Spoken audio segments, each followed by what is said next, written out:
Fiquei mais de um ano trabalhando no condomínio Pássaros, ali no Ibirapuera. Hoje eu trabalho no bairro do Paraíso e ouço você todos os dias e estou feliz, porque a Rádio Capital faz parte do meu dia a dia. Não perco o seu programa e nem o da Cíntia logo após o seu programa às 3h30. Sou natural de Mogi Guaçu. É lá em Mogi Guaçu que eu moro, porém trabalho em São Paulo. E isso aconteceu. Um caminhoneiro que rodava pelas estradas, lá pelas bandas de Mato Grosso. Estradas ainda não como as de hoje. Estradas ainda de terra.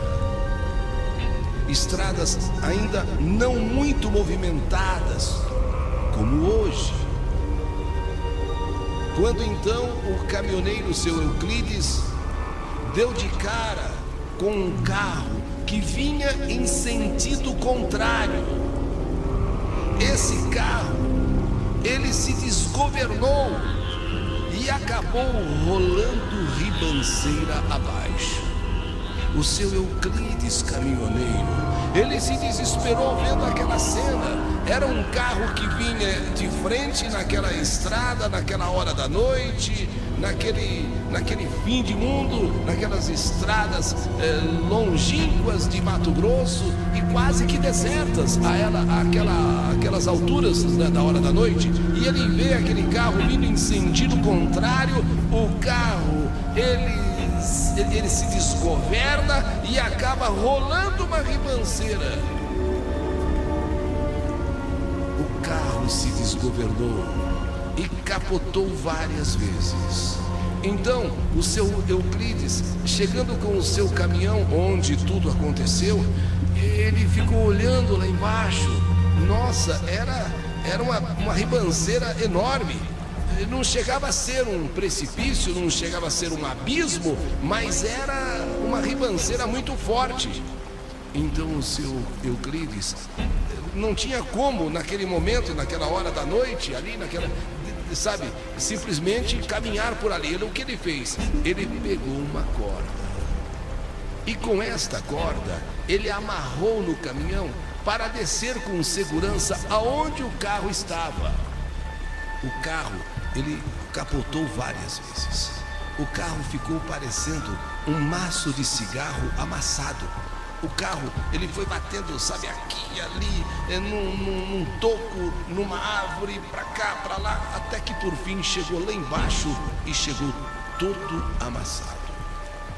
Então o seu Euclides parou o caminhão naquela estrada naquela estrada deserta, naqueles cantos ali de Mato Grosso, e descendo para ver, enfim, o que ele podia fazer. Alguém que estivesse ali no carro, uma ou mais pessoas, o que ele poderia fazer para ajudar, para salvar, porque o carro realmente estava muito, muito amassado. Ele desceu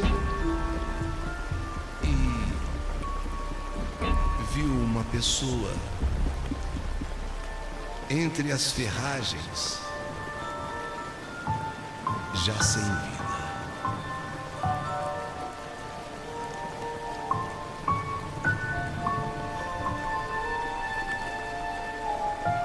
Ele já nada mais podia fazer. Talvez, quem sabe, aquela pessoa tivesse morrido antes mesmo de cair ali na ribanceira, porque tem pessoas que às vezes sofrem algum ataque cardíaco e a pessoa pensa que foi um acidente, mas não foi, a pessoa morreu antes. Não, na verdade, seu Euclides, enfim, a pessoa estava ali morta, entre as ferragens. Ele não tinha ali o que fazer sozinho, numa estrada deserta, por aqueles cantos ali de Mato Grosso, naqueles tempos em que a estrada ainda de terra. Então o que fez o seu Euclides? Pensou: vou subir e vou seguir viagem até o próximo vilarejo, até um posto policial, até um posto de gasolina em que eu possa dizer o que aconteceu. Ele com o seu farolete, àquela hora da noite, então resolveu subir, porque ele nada podia fazer, a pessoa estava morta. A pessoa, no que o carro capotou naquela ribanceira, talvez antes até, quem sabe, só mesmo uma perícia para verificar, né, se a morte teria acontecido antes ou durante o acidente, a capotagem do carro, porque na verdade ele viu o carro se desgovernar e cair na ribanceira. Desgovernou por quê? A pessoa perdeu o volante ou a pessoa teve um mal-estar? Mas isso aí não era coisa para ele, era coisa para médico legista, era coisa para pessoas que conhecem, né, estudam para saber exatamente qual é a causa da morte. De uma coisa, seu Euclides estava certo, o corpo entre as ferragens estava sem vida. Agora era subir pela mesma corda que ele desceu, pegar o caminhão, seguir até o próximo lugar, a próxima casa, onde ele encontrasse algum morador naquela hora da noite e dizer: olha, aconteceu um acidente, tem uma pessoa morta lá nas ferragens. Só que na hora em que ele vai subir, na hora que ele vai, sabe, chegar, voltar ao caminhão, com o farolete, ele percebeu um brilho intenso na mão daquela mulher. Uma única pessoa naquele carro, uma única pessoa, uma única pessoa. Então ele, não tendo nada a fazer ali, a não ser chamar socorro, avisar alguém lá na frente do que aconteceu, ele resolve subir. Então, mas quando ele olha com a luz da lanterna, ele vê algo brilhante no dedo daquela mulher entre as ferragens. Ele vê um lindo anel. Um lindo anel, mas um anel que com aquela luz do farolete brilhava tanto na noite assim que ele, puxa, aquela luz do farolete fazia aquele anel ficar assim, sabe, brilhando. Um anel de formatura. Com certeza era um anel caro, com certeza era um anel valioso. Seu Euclides pensou, o caminhoneiro Euclides, poxa, eu vou deixar aqui. Alguém, de repente, pode aparecer. Eu não sei aonde é que eu vou encontrar o primeiro lugar para avisar, mas pode ser que alguém venha aí, sei lá, e vai levar esse anel. E vai levar esse anel.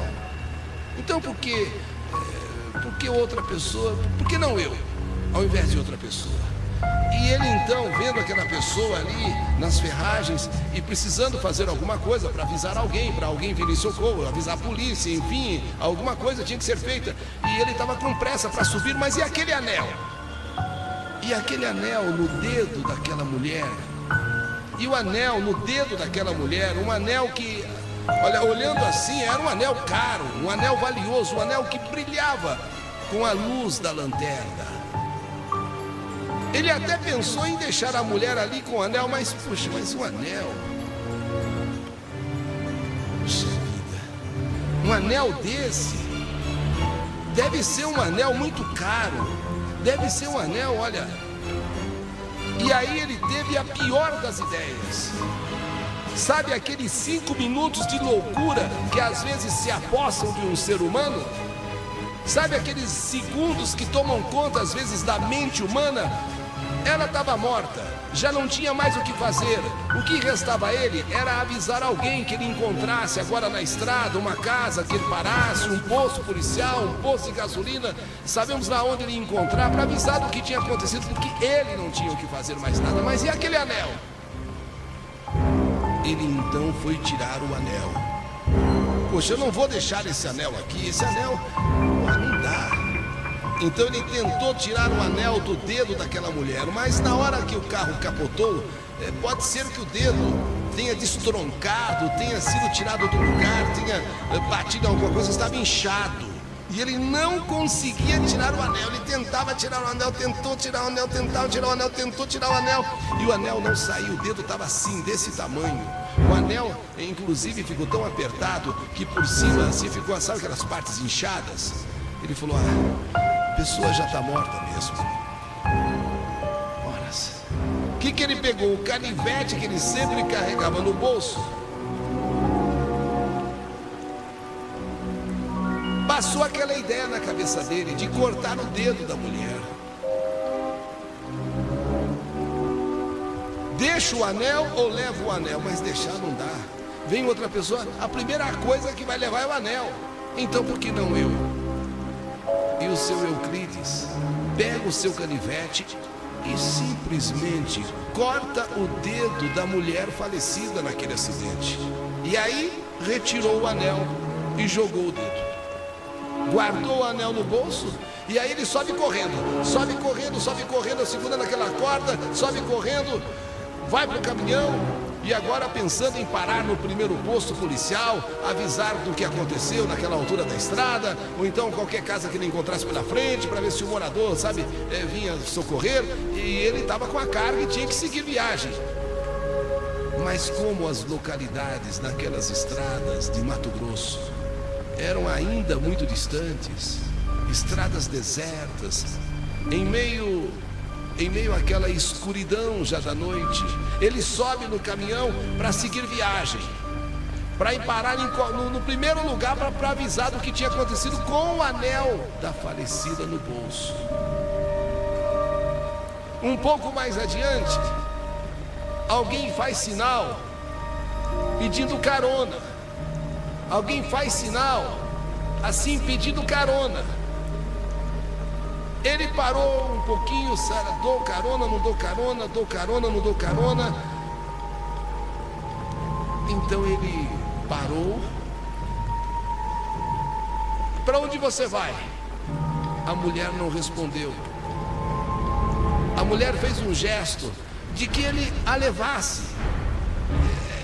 Ela precisava de uma carona. Então ele abriu a porta, ela subiu. E ainda no caminho ele foi falando: poxa, você é muito bonita. Ela não dizia nada, ela não respondia. Poxa, você tem os cabelos bonitos, sabe? Aquela coisa. Você é daqui da região, você conhece aqui um lugar aqui que eu possa... Está muito longe uma primeira casa daqui, está muito longe um posto de gasolina, um posto policial, porque eu preciso parar num posto, preciso parar em algum lugar para avisar do que aconteceu ali atrás. A moça não dizia nada. A moça continuava calada. E você não fala nada não? Você não diz nada? Você sabe se aqui tem algum posto policial aqui na frente? Você que mora aqui, você sabe se tem alguma casa aqui? Eu preciso parar lá para avisar o que aconteceu ali atrás. Nisso, o seu Euclides olha e a moça coloca a mão assim na altura do painel, como para mostrar que na sua mão faltava um dedo. Nesta hora, seu Euclides, o caminhoneiro Euclides, levou um susto. A mulher olhou para ele assim e colocou a mão, e com aquela luminosidade do painel, faltava-lhe um dedo. Nisso, seu Euclides não teve dúvida, a moça que estava com ele era a moça do acidente.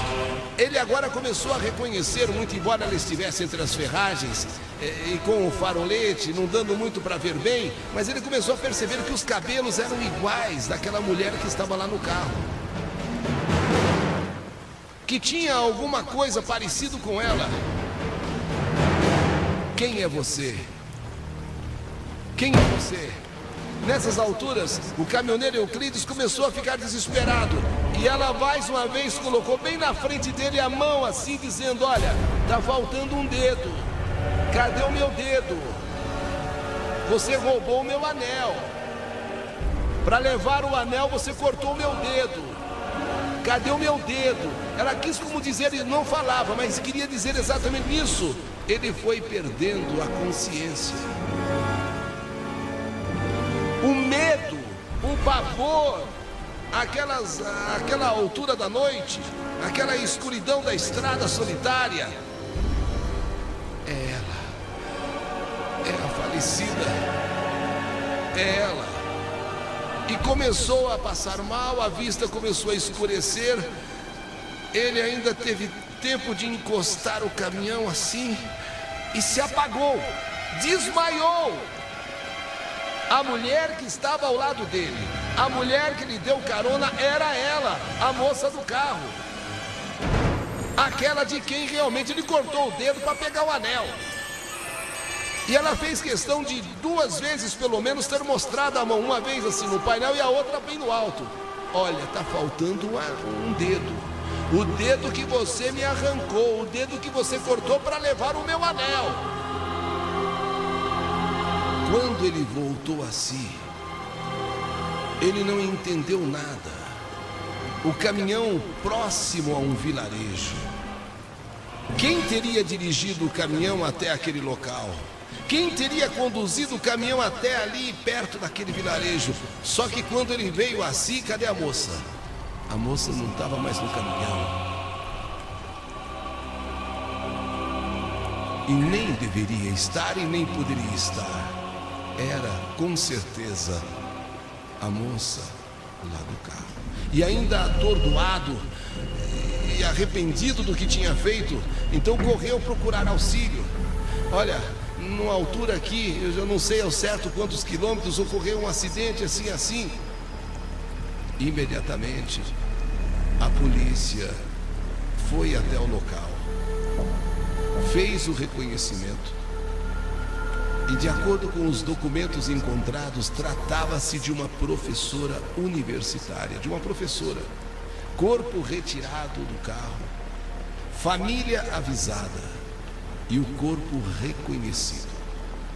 Tratava-se da professora Iraci Vieira dos Santos, 34 anos, formada, professora universitária.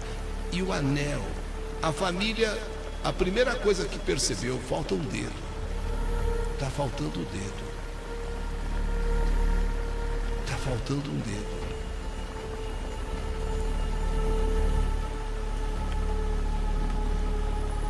Aquele carro com o qual ela se acidentou foi um carro que ela conseguiu comprar com o seu trabalho de professora universitária. Aquele carro totalmente destruído deu perda total. Ela, embora morta, e todos choravam a sua morte, mas o que encasquetava as pessoas era exatamente a falta de um dedo. O dedo em que ela usava o anel. Cadê o anel? O anel não tem o dedo. O anel era um anel de formatura, presente do pai. Ela nunca, depois que ganhou aquele anel, havia tirado o anel do dedo. O que teria acontecido? Se não fosse o fato do anel, poderia-se dizer que ela teria perdido o dedo no acidente. Talvez caiu o carro aqui, bateu ali, ela perdeu o dedo. Mas o fato do anel chamou a atenção. Esse dedo não teria sido. Mas quem teria feito isso? Seria o caminhoneiro que avisou do acidente? Seria o caminhoneiro que deu o recado que a tantos quilômetros daqui, ele nem sabia ao certo quantos quilômetros, aconteceu isso. E o anel, realmente valioso. O caminhoneiro, embora liberado, ele poderia, segundo a polícia informou, ser intimado para averiguações referentes ao acidente. Muito embora ele não tivesse nada com o acidente, mas ele poderia, como testemunha do acidente, ser intimado. Mas havia um problema: a falta do dedo e o anel. O anel no bolso do caminhoneiro, que ele escondeu, ele guardou no bolso. Onde está o dedo e o anel? Diligências foram feitas no local. Por fim, encontraram o dedo, que ao ser cortado, foi jogado e ficou ali, escondido em algum canto, e só depois de uma diligência mais minuciosa se descobriu o dedo.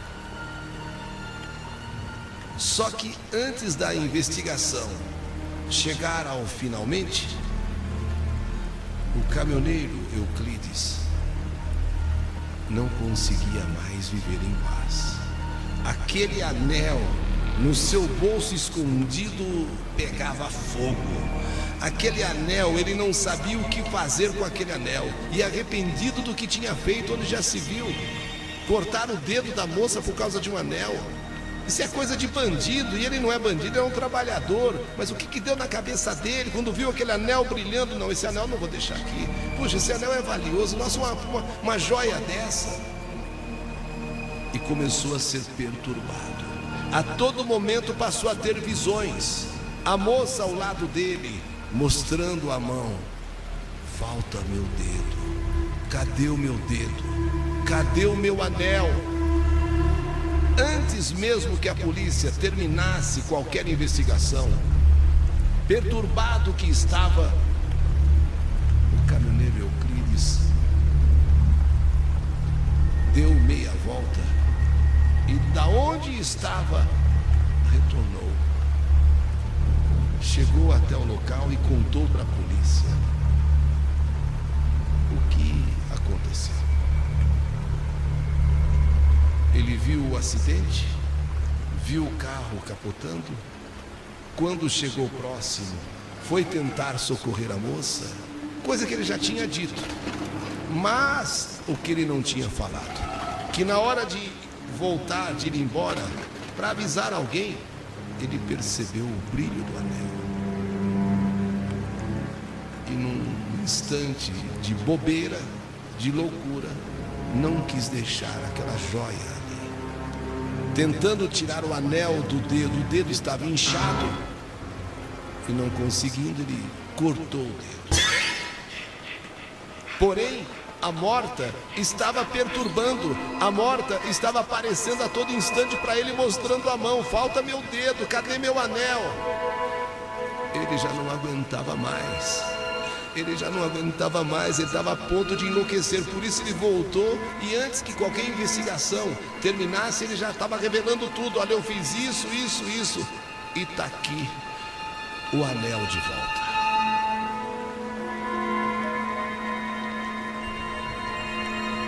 Professora morta.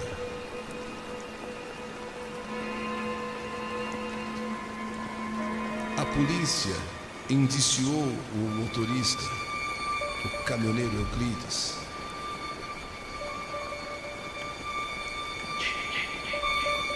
A família preferiu deixar para lá, para que ele, o motorista Euclides, o caminhoneiro Euclides, arrependido como estava, seguisse sua vida em paz, já que a vida da professora já não voltaria mais. E estava provado que a professora, na verdade, havia sofrido um mal-estar e perdido a direção. Que ele, o motorista, não tinha sido, na verdade, um assassino. Ele apenas fez o que nunca deveria ter feito, mas que a família o perdoava e que deixasse para lá, que ele seguisse sua vida em paz, devolvendo então o anel para a família da professora. E foi o que aconteceu. O caminhoneiro Euclides, tempos depois, preferiu se aposentar da profissão, porque mesmo com tudo resolvido, ele ainda tinha visões da professora, muitas vezes lhe aparecendo à noite e mostrando a mão. Mas eu já devolvi o seu anel. Eu já devolvi o seu anel.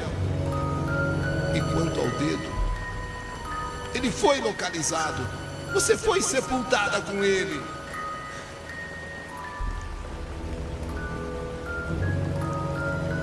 Mesmo nos dias de hoje, o motorista Euclides não gosta de lembrar do fato. Primeiro porque se envergonha de ter feito o que fez, cortar o dedo da professora para levar o anel.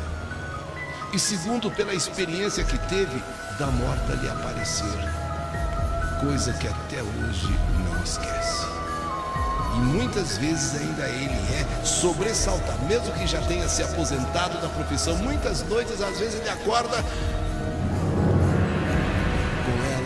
aparecendo e mostrando a mão, faltando um dedo. Cadê o meu dedo? Cadê o meu anel? Eu já devolvi o anel. Eu já devolvi o anel. E quanto ao seu dedo, ele já foi encontrado e você foi sepultada com ele.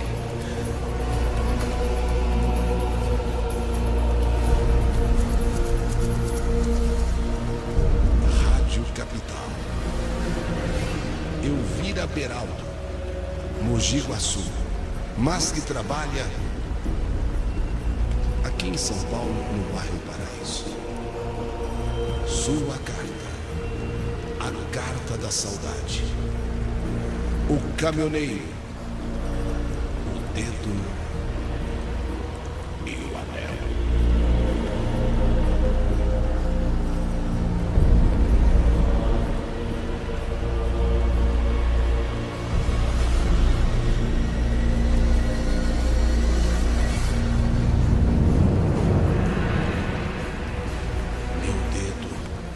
Meu dedo, cadê o meu anel?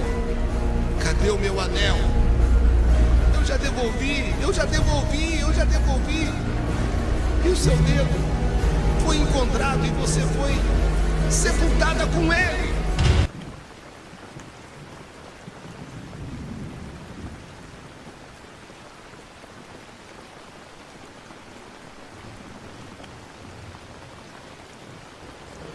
Spencer, um jovem rapaz que era fascinado pelo ocultismo, gostava muito de histórias de terror e era fanático por filmes de horror. Gostava muito do sobrenatural, coisas ligadas à magia, à bruxaria, feitiço, livros que falavam sobre pacto com o demônio, coisas relacionadas ao Rei das Trevas, magia negra. Mas como todo adolescente, ele adorava desafiar as forças ocultas. Ele tinha o prazer de deixar as pessoas assustadas e até indignadas com seus atos.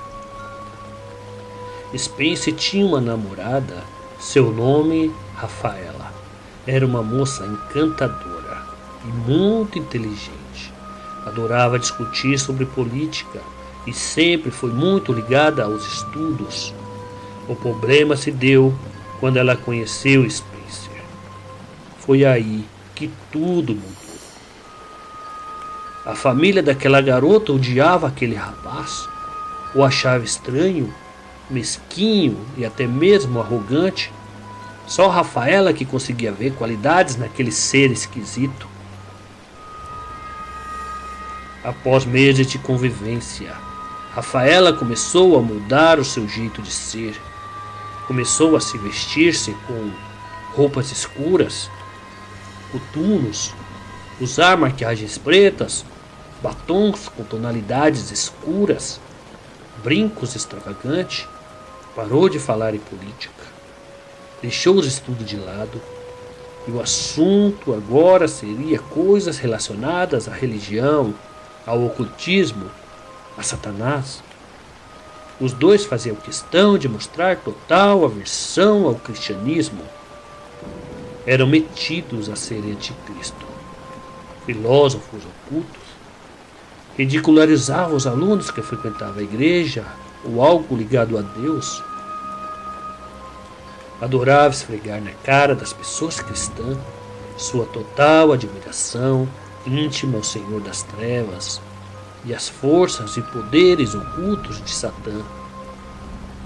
Enquanto todos falavam coisas do tipo: meu Deus do céu, fica com Deus, que Deus o abençoe, aqueles dois adoravam zombar falando coisas assim como: meu Pai do inferno, que as trevas te guiem, que Satã lhe abençoe.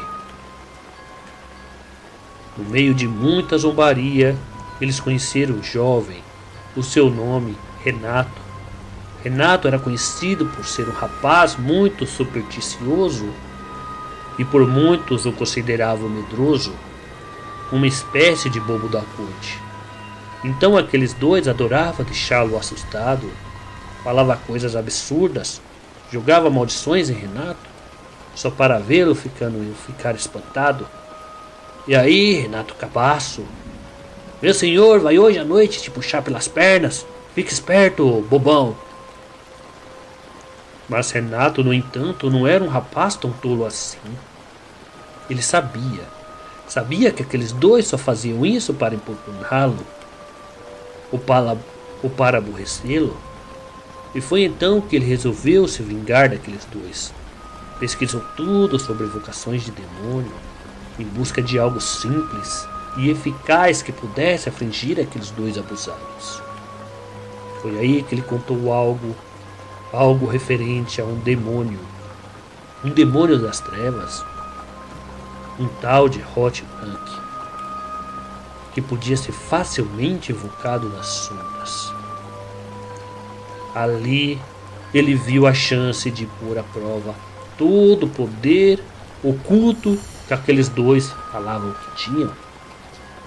Renato vai à escola logo cedo, e no intervalo ele faz questão de ficar ali, bem visível aos olhos dos dois. E não demorou muito para que eles viessem por importuná-lo. Como vai, meu irmão Renato Cabaço? Já rezou? Fez suas promessas para passar de ano, suas orações? Para passar na prova de matemática? Parece que o professor quer colocar no seu rabo este ano. Eu acho que de certa forma você até gosta disso. É, meu caro Spencer, você é o cara. Sabe de tudo sobre forças malignas, sobre o ocultismo, mexe-se como vampiro, sacaneia todo mundo que não está de acordo com você. Mas hoje eu quero tirar a prova dos 9. Quero ver se você é capaz aqui, ó, de fazer esse simples ritual aqui, ó. E deu aquele papel explicando a Renato, a Spencer, passo a passo de como realizar aquele ritual. Então quer dizer que agora você também está lendo sobre o Senhor das Trevas? Parece que o nosso pequeno Bambi aqui está evoluindo, mas continua feio como sempre. Ok. Farei isso sim, mas com uma condição. Qual, Spencer? Qual condição? Você virá conosco. Não quer a prova dos 9? Então venha e veja. Então eles marcaram de se encontrar ali, na casa de Rafael, somente os 3. Pois lá tinha um porão grande e escuro, o local ideal para realizar aquela cerimônia. Por volta das 8h35, Renato chegou. E ele vira os dois ali na escada se beijando. Renato ficou lá por quase meia hora olhando aqueles dois, por quase 30 segundos olhando aqueles dois. Foi aí que eles se cansaram de fazer de bobo, olharam para ele. E Rafaela foi logo dizendo, bem, meus pais viajaram. E isso significa que a casa agora é só nossa. Mas não fique contente não, meu amigo Renato Cabaço. Eu só falo isso somente para o meu Draculinha aqui. Assim que esse joguinho terminar, você raspa fora daqui. Renato concordou. E todos entraram. O porão de Rafaela não era tão grande como ele imaginava. Estava mais com cara de depósito. E tinha um cheiro terrível de mofo. E havia muitos objetos antigos ali, pelo chão. Space vai empurrando o Renato, empurrando. Vamos logo com isso, seu Palerma. Eu quero ficar sozinho com a minha vampirinha. Eu não sei onde estava com a cabeça quando eu chamei você aqui, seu cara de bunda. Então Rafaela pega uma vela e Renato, para dar início aqui a esse ritual, tem que apagar todas as luzes e usar essa vela aqui. Primeiro você deve chamar esse nome aqui, Hot Blank, por 6 vezes e só depois você acende a vela. Space parece meio confuso. Mas como é essa porra? Como se lê isso? Se lê assim, Hot Brank, disse Renato, meio com medo, meio tremendo. Parece nome de peixe. Ai. Então, Rafaela, vamos logo, Spencer.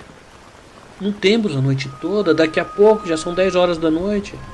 Tá, amor, tá. Eles apagaram as luzes e naquela escuridão Renato sentiu um tapa no rosto. Um tapa tão bem dado que ele ficou até tonto. Mas Renato, assustado, mas que isso? Por que você me dá? Por que você me bateu? Não se faça de tolo, seu babaca. Você aproveitou-se da situação para pegar nos meus trios. Foi ele não, amor. Fui eu não pude resistir. E os dois riram. Mas Renato não achou graça nenhuma. A sua cara estava ardendo. Foi aí que Spencer ficou sério e começou. Hot Brank. Venha até nós. Nós queremos ter a honra da sua companhia. Houve um silêncio. Um silêncio ensurdecedor, que só foi cortado pelo riscar de fósforo de Rafael. Mas no exato momento, naquele momento em que a chama daquele palito iluminou aquele quarto, eles puderam ver. E eles puderam ver de relance um rosto humano muito pálido que parecia como de uma pessoa. Mas aquele rosto não tinha pelo algum sobre a cabeça, nem no rosto, e também não tinha nos olhos. E não tinha nariz, e não tinha orelha, apenas uma boca que punha uma língua enorme como de uma cobra saindo daquela boca. Aquela visão foi tão rápida, mas tão rápida, que logo em seguida aquele ser desapareceu nas sombras. Porém, a gritaria foi instantânea. Rafaela, muito assustada, sai cambaleando até o interruptor e consegue acender as luzes. Mas não havia nada no local. Todos estavam arfantes, olhando, procurando em todas as direções. Spencer, muito assustado, perguntou: mas que merda foi aquilo? Porém, Renato não podia perder aquela oportunidade. Mas não é você o Senhor da Sombra? Não é você que conhece tudo sobre o demônio? Explique você o que era aquilo. Spencer, enfurecido, parte para cima de Renato tentando socá-lo. Mas Renato conseguiu se desviar de todos os golpes. Aí Rafael interrompeu dizendo: pare com isso, vocês dois. Isso não tem graça, tá? Não foi nada. Só foi uma alucinação coletiva. E ficamos todos impressionados com a história aqui que esse Renato Cabas contou. Só foi isso. E os dois ficaram em silêncio por um tempo. Até que Rafaela falou novamente: ó Renato, vai embora daqui. Sai daqui.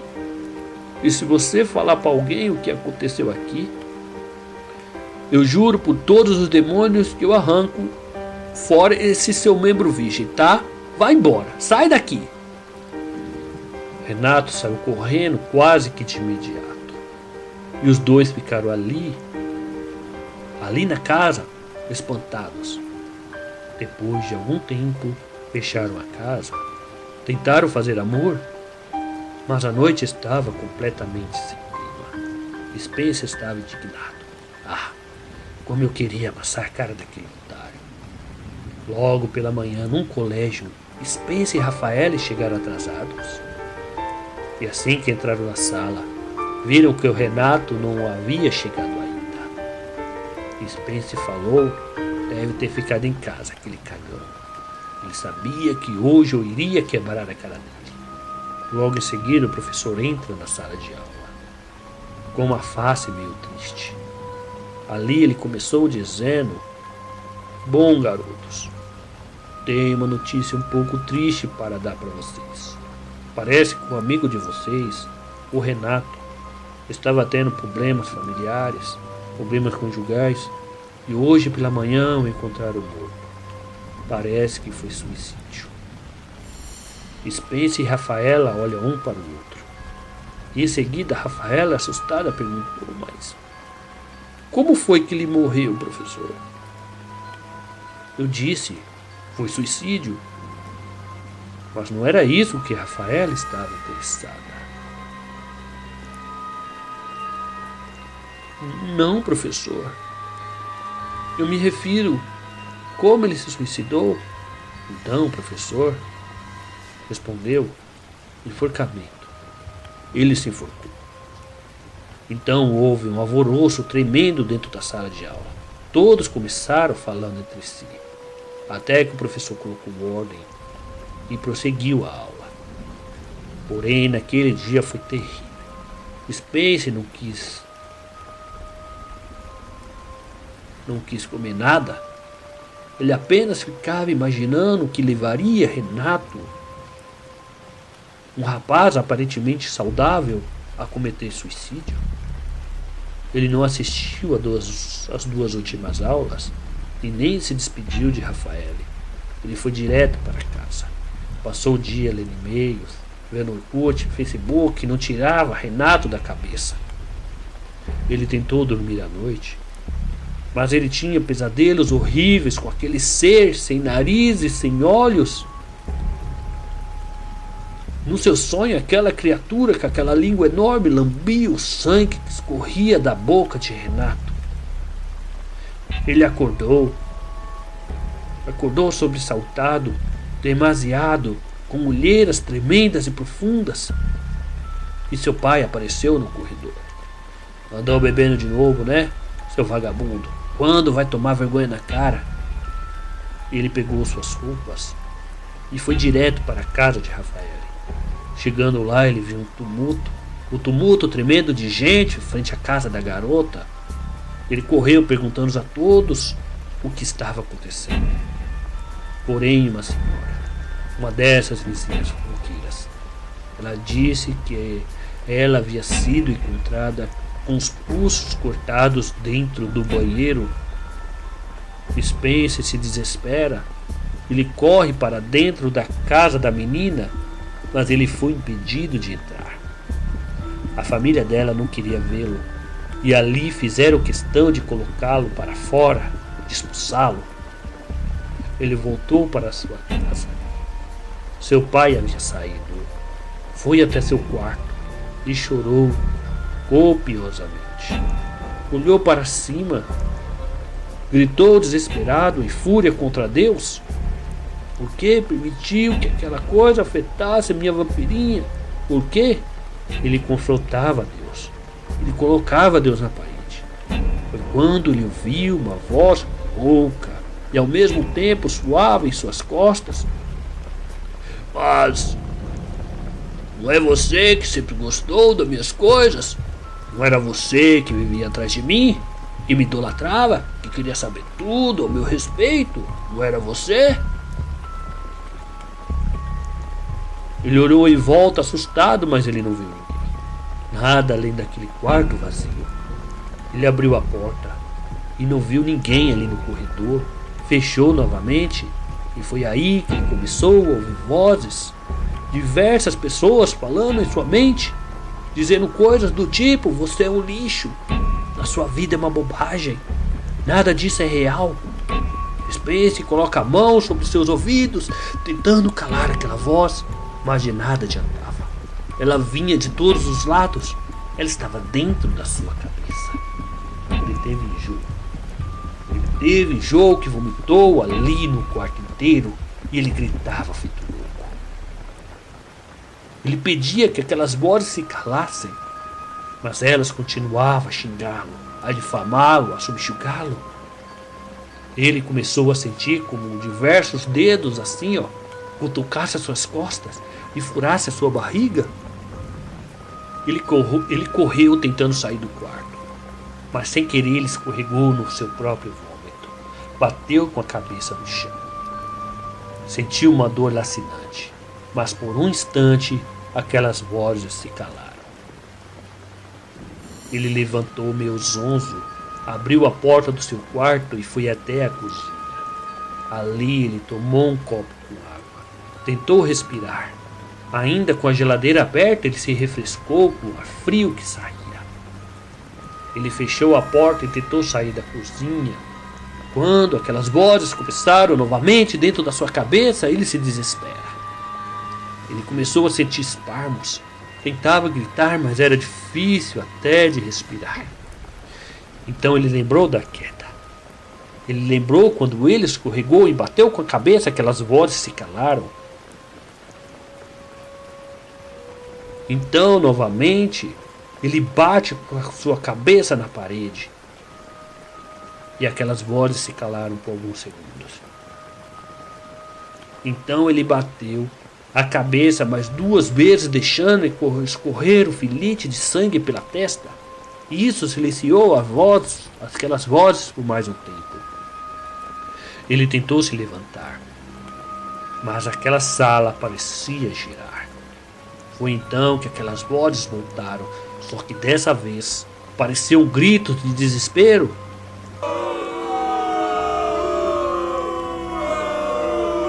Space corria de um lado para o outro, assim como louco, e começou a bater violentamente a cabeça na parede até ele sentir que o azulejo quebrou e cortou a sua testa. A dor era insuportável, mas nada melhor do que aquelas vozes ali dentro da sua cabeça. Ele bateu mais umas 5 vezes e tudo pareceu cessar. Agora ele se sente leve e livre. Ele não ouve mais vozes. Tudo aquilo caminhou normalmente. Então, como um susto, ele ouviu uma voz atrás dele. Vamos! Vamos! Ele olhou assustado. E ali ele viu um homem, um jovem, muito bonito. Só tinha um olhar estranho. Seus olhos eram negros, quase sem vida. E tinha um belo sorriso no rosto. Atrás dele estava Renato e Rafael. Estavam amarrados com uma corda que parecia ser de couro. No lugar onde aquela corda tocava, escorria sangue em abundância. E eles pareciam bem machucados. Space, assustado, pergunta: mas quem é você? O que vai fazer com eles? O que quer comigo? Então aquele ser responde calmamente a Space: meu caro Spacer, não temos muita paciência para ficar respondendo perguntas cujas respostas estão expostas. Olhe para o chão. Space olhou e viu seu corpo ali, todo ensanguentado, jogado ali no chão. A sua cabeça estava quase dilacerada, espatifada, com tamanhas fora a pancada que ele havia dado na parede. Aquela cena o deixou atônito. Ele não podia acreditar.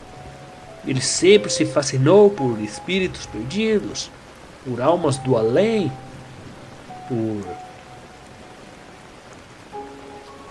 almas penadas, mas ele nunca imaginou que ele seria uma. Você nos matou, seu desgraçado. Vai se danar. Eu não vou com você. Então aquele ser olha seriamente para ele e diz: Spencer, seja teimoso. Você tem um certo conhecimento. Sabe que somos os senhores da criação. Pessoas têm que morrer, é verdade.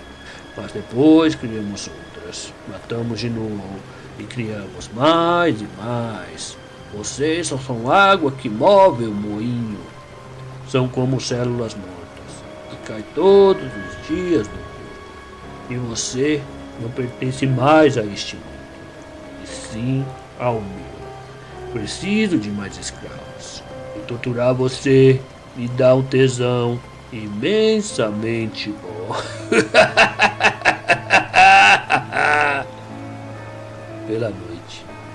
Pela noite encontraram o corpo de Spencer. A polícia disse que deveria ser uma espécie de pacto de morte, coisa muito comum hoje em dia, mas nada ficou comprovado. Todos até hoje não sabem ao certo o que levou esses 3 jovens a se matarem assim, seguidamente. Apenas acreditam que eles mexiam com coisas muito além do que eles conheciam.